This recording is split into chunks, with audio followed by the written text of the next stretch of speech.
밤의 여신 닉스, 신화의 장막 뒤에 가려진 이야기 고요한 밤, 편안한 휴식을 찾으시는 여러분을 환영합니다. 오늘 우리는 시간보다 더 오래되고 빛보다 먼저 존재했던 어둠의 여신, 닉스에 대한 이야기로 여러분을 안내합니다. 제우스나 아테나처럼 이름이 널리 알려지지는 않았지만 그들 모두를 뛰어넘는 힘을 지닌 가장 근원적이고 신비로운 존재의 이야기입니다. 이 고대의 지혜가 잠든 당신의 영혼에 평온을 가져다 주기를 바랍니다. 이 이야기가 마음에 드신다면 좋아요와 공유를 통해 더 많은 분들과 이 신비로운 지식을 나눠주세요. 여러분의 작은 손길이 저희에게는 큰 힘이 됩니다. 자, 이제 밤 그 자체만큼이나 오래된 이야기 속으로 함께 떠나보겠습니다. 태초에 아무것도 없었습니다. 별과 별 사이의 텅 빈 공간도, 동굴의 암흑도, 죽어가는 왕의 마지막 숨결 뒤에 찾아오는 정적도 아니었습니다. 이것은 신과 인간 그 누구도 이해할 수 없는 더 오래되고 완전한 무였습니다. 사람들은 이를 카오스라 불렀습니다.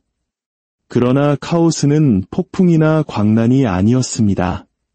그것은 만물이 솟아날 형태 없는 공허였고 창조 이전에 잠들어 있던 광대하고 영원한 무형의 존재였습니다.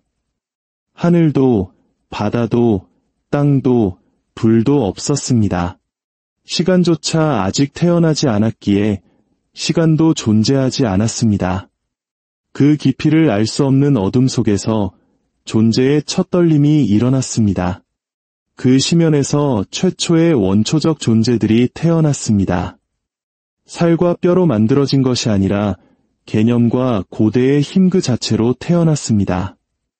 넓은 대지 가이아와 그녀를 뒤덮은 하늘 우라노스가 있었지만 그들보다 먼저 태초의 밤 장막 속에 더 깊이 숨겨진 존재가 있었으니 바로 닉스였습니다. 닉스는 오직 카오스에게서 홀로 태어났습니다. 아이가 태어나듯 태어난 것이 아니라 태양이 사라질 때 어둠이 내리듯 그렇게 존재하게 되었습니다. 그녀는 기어다니거나 울지 않았습니다.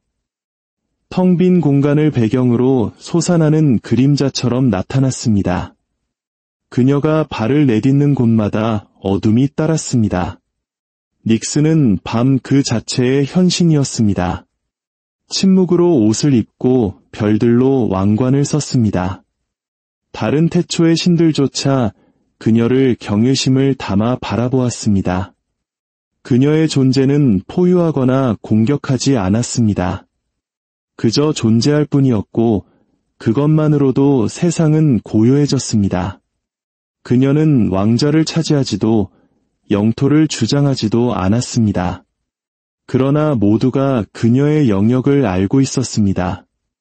한때 카오스만 있던 곳에 이제 시간보다 오래되고 죽음보다 차가운 무언가가 자리 잡았습니다.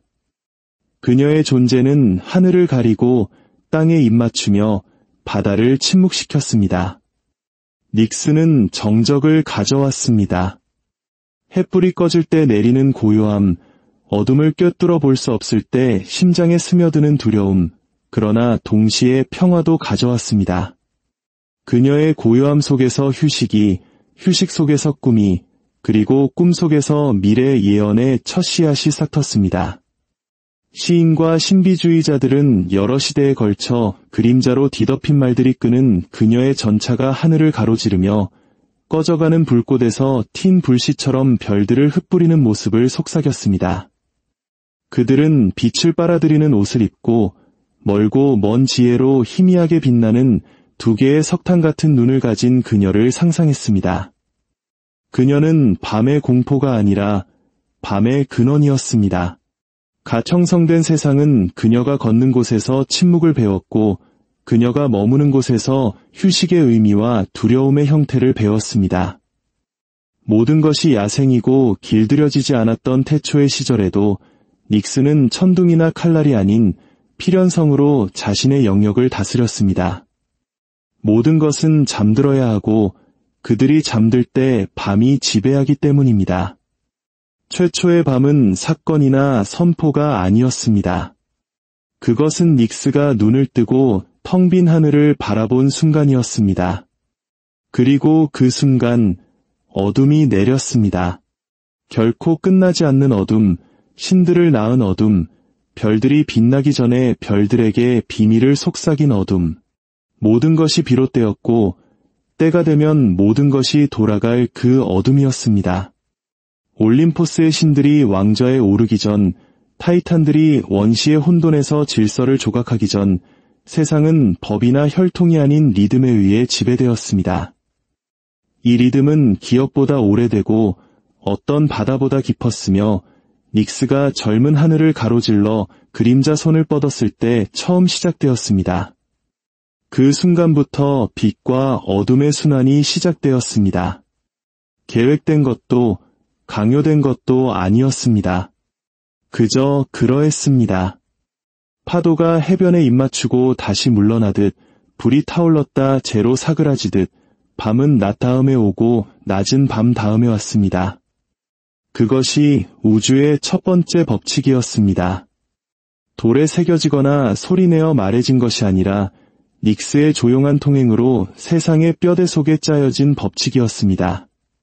그녀의 전차 뒤로 하늘은 벨벳처럼 어두워졌고 그녀의 발자국이 떨어진 곳마다 별들이 타올랐습니다.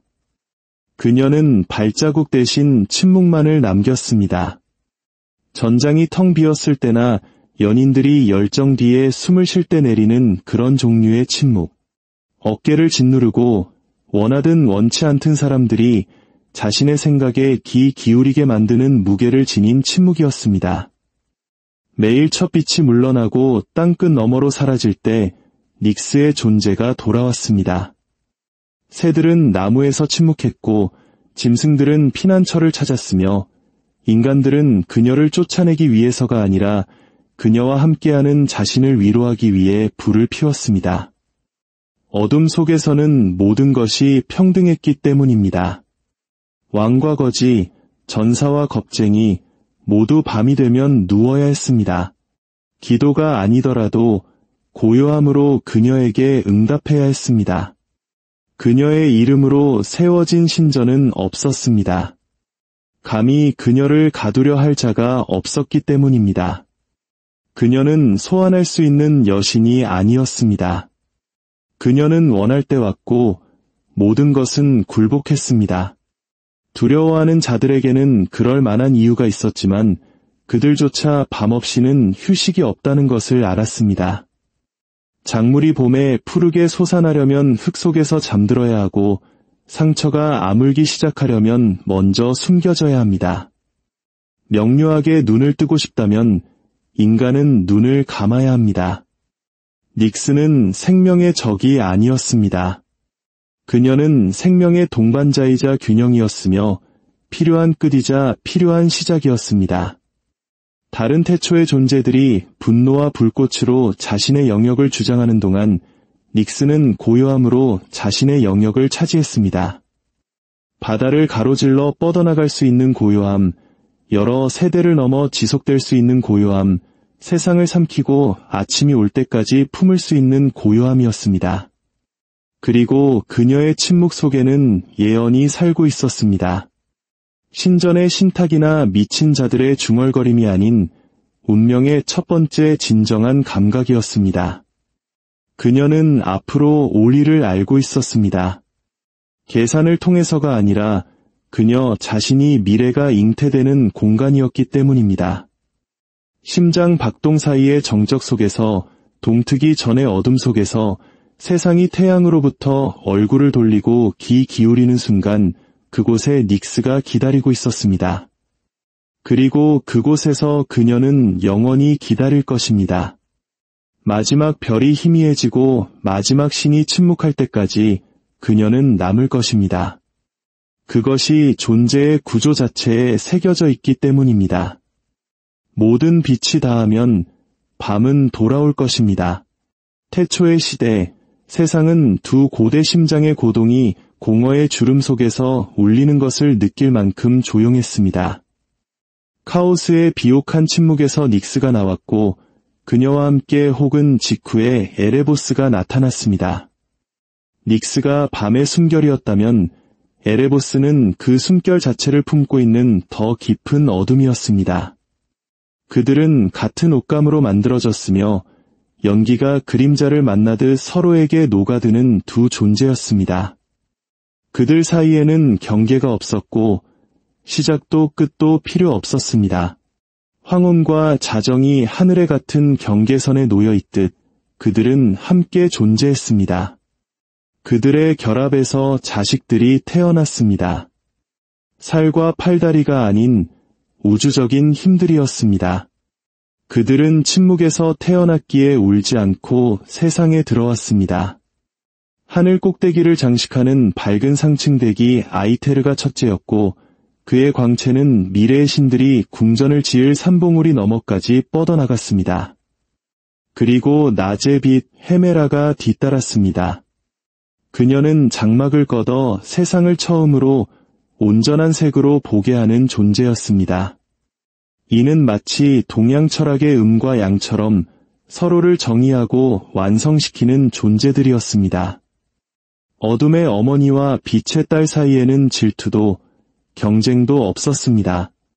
매일 아침 헤메라는 서쪽에 있는 어머니의 거처에서 일어나 세상을 가로지르는 빛나는 여정을 시작했습니다.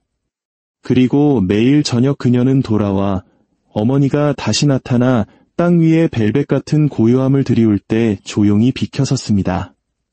그들은 세상의 가장자리, 바다가 세상의 끝에서 끝없는 안개 속으로 쏟아지는 곳에 살았습니다. 그곳에는 시간의 흐름을 알리는 거대한 문이 있었고 그 문에서 닉스와 헤메라는 영원한 리듬 속에서 서로를 지나쳤습니다. 결코 만나지도 말하지도 않았지만 항상 균형을 유지했습니다. 한쪽에는 구름 같은 갈기와 석탄 같은 눈을 가진 말들이 끄는 밤의 전차가, 다른 한쪽에는 새벽과 재생의 약속으로 장막을 두른 빛의 발 헤메라가 서 있었습니다. 그들은 매일 길을 건넜고 그곳에서 세상 최초의 시계가 똑딱이기 시작했습니다. 이 순환은 강요된 것이 아니었습니다. 어떤 법보다 오래되었고 어떤 피보다 더 구속력이 강했습니다. 그것은 첫 번째 패턴이었고 이후에 올 모든 것을 형성했습니다. 인간의 잠과 깨어남, 계절의 변화, 존재의 모든 작고 큰 리듬은 닉스와 헤메라, 어머니와 딸의 원초적인 춤을 반영했습니다. 그들은 만나지 않았지만 조화롭게 움직였습니다. 그들의 이야기는 수용과 우아함, 이제 막 자신을 이해하기 시작한 세상에서 자신의 역할을 아는 것에 대한 이야기였습니다. 그들은 지배자가 아니라 도전하기에는 너무 오래되고 신전이나 찬송가로 찬양하기에는 너무 광대한 힘으로서 낮과 밤의 경계를 지켰습니다. 그렇게 세상은 숨을 들이쉬고 내쉬며 빛과 어둠, 잠과 깨어남, 삶과 죽음을 반복합니다. 그리고 그 모든 것의 중심에는 세상의 끝에서 침묵 속에서 서로를 지나치는 어머니와 딸이 있었습니다. 고요했던 첫날 밤, 닉스는 다시 한번 생명을 잉태했습니다. 이들은 결합이나 쾌락으로 잉태된 자식들이 아니었습니다. 그들은 닉스의 본질 그 자체에서 태어났습니다. 그들은 숭배의 대상이 아닌 모든 존재가 피할 수 없는 삶의 어두운 진실들을 상징하는 힘 그 자체였습니다. 첫째는 파멸의 영 모로스였습니다. 그가 가는 곳마다 절망이 그림자처럼 따랐습니다. 둘째는 폭력적인 죽음을 가져오는 케르였습니다. 그녀는 아직 태어나지 않은 전쟁터 위를 맴돌았습니다. 그 뒤를 이어 가장 조용한 형태의 죽음, 타나토스와 그의 쌍둥이 형제이자 잠과 꿈을 다스리는 힙노스가 왔습니다. 이 두 형제는 부드럽게 세상을 움직이며 한 명은 인간을 잠으로 인도하고 다른 한 명은 마지막 안식으로 이끌었습니다. 그러나 그들조차 두려움의 대상이었습니다. 영원히 잠을 이길 수 있는 인간은 없으며 죽음의 손길에서 벗어날 수 있는 영혼은 없기 때문입니다. 닉스는 더 많은 존재들을 낳았습니다. 비참함의 영 오이지스, 비난과 조롱의 화신 모모스, 속임수를 가져오는 아파테, 심지어 애정과 우정의 영 필로테스조차 갈망의 향기를 품고 있었습니다. 그리고 교만함을 경계하고 너무 높이 오르려는 자들을 벌하는 무자비한 보복에 힘 네메시스가 있었습니다. 이들은 제우스나 아테나처럼 숭배받는 신이 아니었습니다. 그들은 세상의 뼈대에 새겨진 진실이었습니다. 운명의 새 여신 모이라이 역시 닉스의 딸들이라는 설이 있습니다. 생명의 실을 찾는 클로토, 그 길이를 재는 라케시스, 그리고 그것을 자르는 아트로포스. 그들의 부모에 대해서는 여러 이야기가 있지만 가장 오래된 시인들은 그들이 밤에서 태어났다고 노래했습니다. 닉스 외에 누가 그런 절대적인 힘을 낳을 수 있었을까요? 닉스의 자식들은 함께 살지 않았지만 세상 속에서 조화롭게 움직였습니다. 잠에 빠진 남자는 힘노스의 팔에 안기지만 파멸을 꿈꾼다면 그것은 모로스의 소행이었습니다. 권력에 오른 여인은 모모스에게 조롱당하거나 아파테에게 배신당하거나 네메시스에 의해 몰락할 수 있었습니다. 이 자식들의 손길은 길었고 그들의 이름은 신전이 무너진 후에도 오랫동안 기억되었습니다. 닉스 자신은 그들을 지휘하지 않았습니다. 그녀는 그들이 그림자처럼 틈새와 문지방을 미끄러져 다니며 원하는 대로 걷게 내버려 두었습니다. 세상은 선택의 여지가 없었기에 그들과 함께 사는 법을 배웠습니다. 닉스는 자신의 아이들이 가져온 고통에 슬퍼하지도 기뻐하지도 않았습니다. 그녀는 세상을 있는 그대로 그리고 있어야만 하는 그대로 보았습니다. 그녀의 침묵 속에는 진실 앞에서 움츠러들지 않는 지혜가 있었습니다. 그녀는 잠과 죽음, 꿈과 운명, 비참함과 복수를 낳았습니다. 그녀는 세상이 가장 두려워하는 것들과 결코 없이는 살 수 없는 것들을 세상에 주었습니다. 신화의 표면 아래 숨겨진 진실을 듣고자 했던 고대 오르페우스교 신비주의자들은 조금 다른 태초의 이야기를 전합니다. 그들은 세상의 기초를 놓은 것이 가이아나 우라노스가 아니라 영원한 닉스 홀로 만물이 부화한 우주의 알을 낳았다고 노래했습니다. 그녀가 공허를 가로질러 날개를 펴고 우주의 첫 숨결을 그 아래 품었다고 합니다. 그 숨결 속에서 시간이 꿈틀거리기 시작했고 그녀의 거대한 어둠의 날개 속에서 우주의 은빛 알이 형성되었습니다. 이 알이 깨졌을 때 최초의 빛 파네스가 나타났습니다. 그는 창조 그 자체였고 앞으로 존재할 모든 것의 청사진을 품고 있었습니다. 파네스가 세상의 설계자가 될 것이었지만 그를 보호하고 품었던 것은 닉스였습니다. 그리고 그의 빛이 전설 속으로 사라진 후에도 닉스는 남을 것이었습니다. 그녀는 세상이 펼쳐질 수 있는 공간을 선물했습니다. 노래가 들릴 수 있게 하는 침묵, 모든 것의 형태를 담고 있는 정적. 그녀의 시간은 언제나 다시 올 것이었습니다. 빛이란 결국 그녀의 품에서 잠시 벗어나는 것에 불과하지 않았을까요? 오르페우스 현자들은 닉스가 창조의 가장자리에 조각된 최초의 신탁소를 소유했다고 기록했습니다. 신들조차 무릎을 꿇고 귀를 기울이는 곳, 그 깊고 별 없는 동굴에서 그녀는 용감하거나 미친 자들에게 예언을 속삭였습니다. 그녀의 말은 외침이나 노래가 아니었습니다. 눈이 내리기 전의 고요함처럼 전투의 함성전에 참는 숨결처럼 부드럽게 다가왔습니다. 파네스가 알에서 솟아나 우주의 숨결을 불어넣었을 때 그는 자신의 위협을 자랑스럽게 여기는 대신 자신의 탄생을 지켜준 존재 닉스를 바라보았습니다. 그는 그녀를 어머니라 부르지 않았습니다. 그녀는 그 이상이었기 때문입니다. 그는 새로운 세상의 설계자가 될 것이었지만 지배의 상징인 호를 그녀에게 바쳤습니다. 이 선물로 닉스는 예언의 첫 번째 주권자가 되었습니다. 그녀는 태양이나 바다의 손길이 닿지 않는 동굴에 자리 잡았고 그곳에서 태어나지 않은 자들의 뼈로 조각된 왕좌에 앉았습니다.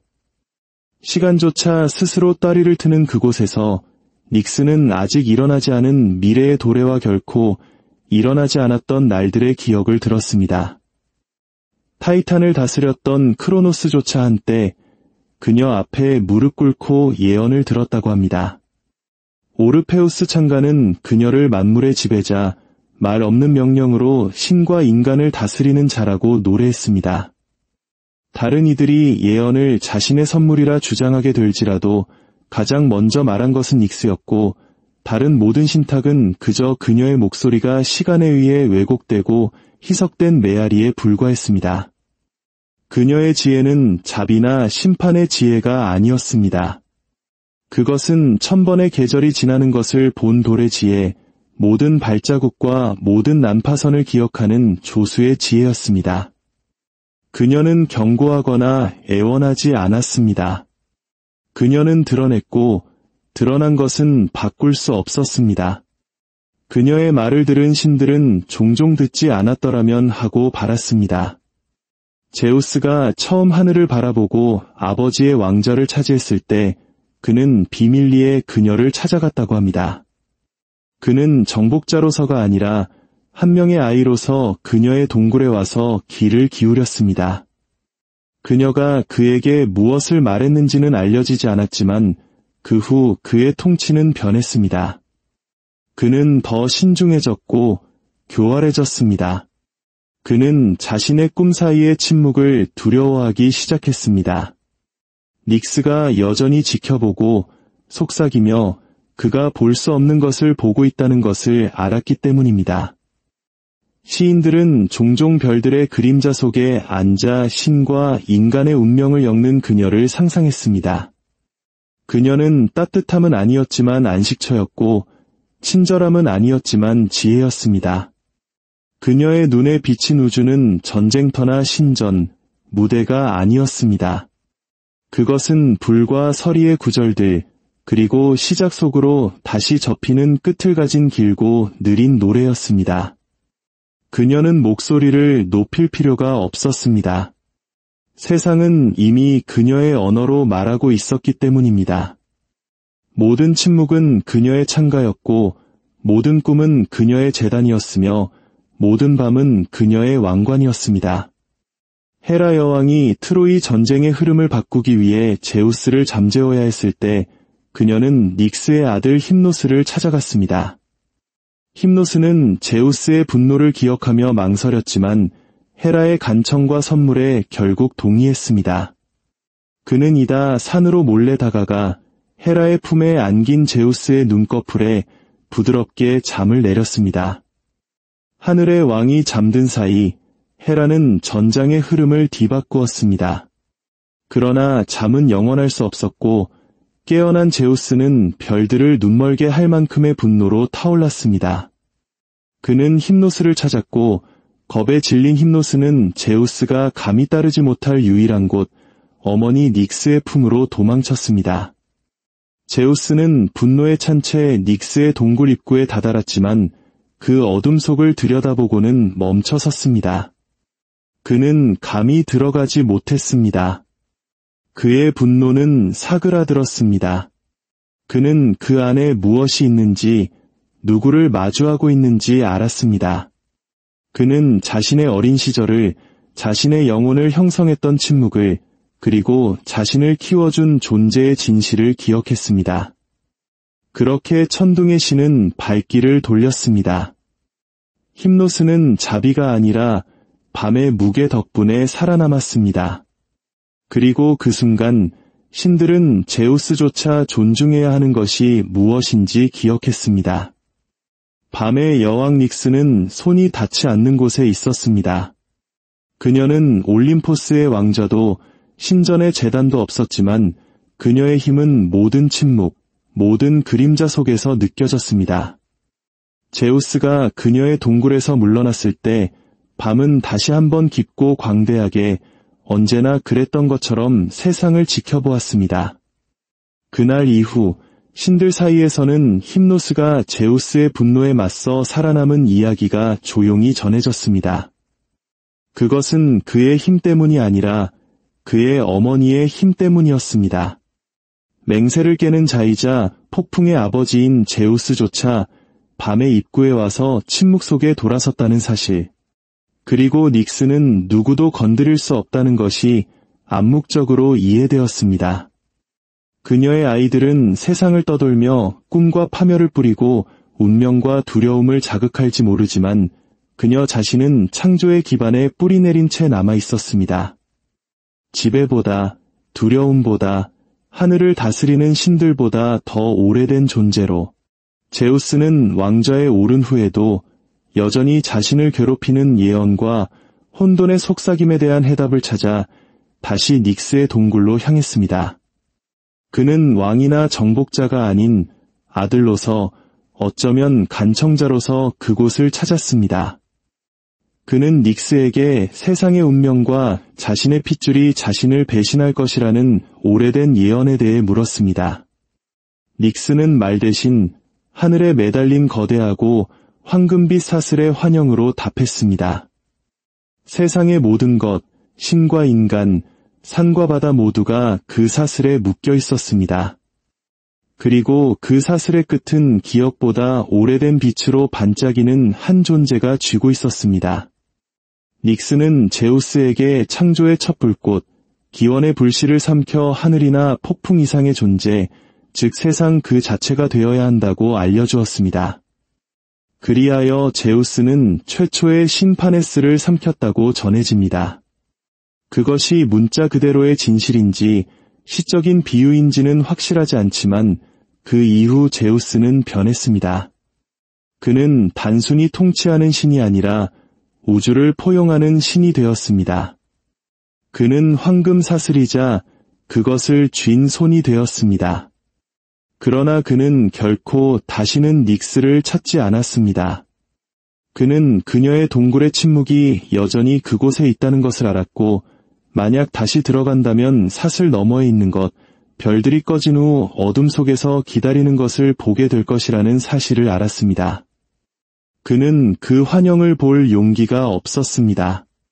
그럼에도 꿈속에서 천둥이 먹고 불길이 사그라들 때 그는 여전히 그녀를 들었습니다. 목소리가 아닌 광대하고 고대적인 존재감으로 그는 세상이 자신만의 것이 아니며 신들의 왕조차 어둠 속에서 빚어졌고 예언은 결코 무릎 꿇지 않는다는 것을 기억했습니다.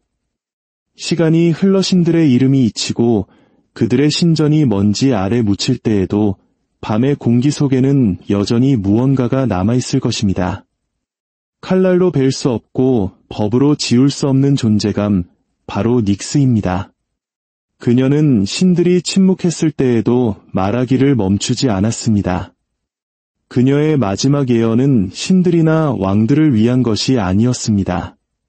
그것은 조용한 자들, 몽상가와 방랑자들, 어둠 속에서 말없이 무언가를 이해하는 이들을 위한 것이었습니다.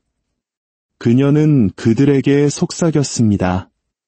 예언은 신전과 함께 죽지 않았으며 운명은 불꽃에 속한 것이 아니라 침묵과 어둠, 그리고 그녀 자신에게 속해 있다고. 그녀는 영광이 필요 없었습니다. 사라지는 것을 두려워하지 않았습니다. 닉스는 다른 신들이 결코 이해하지 못했던 것을 이해했기 때문입니다. 신들이 몰락하고 별들이 꺼지고 모든 이야기가 끝나고 모든 목소리가 잠잠해져도 밤은 남는다는 것을, 그리고 밤이 남는 곳에는 예언도 남습니다. 그녀도 남습니다. 모든 것은 영원하지 않다고들 하지만 어떤 진실들은 너무 깊어서 죽지 않고 너무 오래되어서 묻히지 않으며 너무 광대해서 말로 다 할 수 없습니다. 닉스의 이야기는 바로 그런 진실입니다. 이제 눈을 감고 당신을 감싸는 이 고요한 어둠을 느껴보십시오. 그것은 텅 빈 공간이 아닙니다. 그것은 태초의 숨결이며 모든 꿈의 어머니이며 모든 예언이 태어나는 자궁입니다. 오늘 밤 당신의 휴식이 닉스의 품처럼 깊고 평화롭기를 바랍니다. 편안한 밤 되십시오.